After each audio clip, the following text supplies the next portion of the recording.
जसपुर में प्रोटीन से भरपूर देसी पुट्टू बाजार में धूम। 2000 रुपये किलो तक पहुंची कीमत।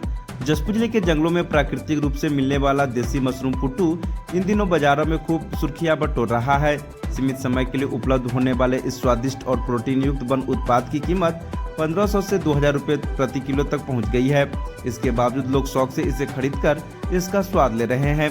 बारिश से पहले जंगलों में उगने वाला पुट्टू केवल 1 से 1.5 महीने तक ही मिलता है। ग्रामीण इसे जंगलों से चुनकर स्थानीय बाजारों में बेच रहे हैं और अच्छी आमदनी कमा रहे हैं। बाजारों में पुट्टू 150 से 200 रुपये प्रति दोना तक बिक रहा है। जसपुर सहित सरगुजा और बस्तर संभाग में मिलने वाला यह देसी पुट्टू अपने लाजवाब स्वाद और पोषक गुणों के कारण काफी लोकप्रिय है।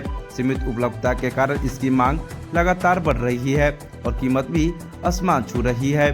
पर्यावरण प्रेमी राम प्रकाश पांडे का कहना है कि पुट्टू प्राकृतिक रूप से प्रोटीन से भरपूर वन उपज है, जो साल में केवल 1 से 1.5 महीने के लिए ही उपलब्ध होती है। उनका मानना है कि यदि सरकार इसके वैज्ञानिक अनुसंधान और खेती की दिशा में पहल करे तो स्थानीय किसानों और ग्रामीणों के लिए यह बेहतर आय का माध्यम बन सकता है। यह जानकारी शनिवार की शाम 5 बजे प्राप्त हुई है।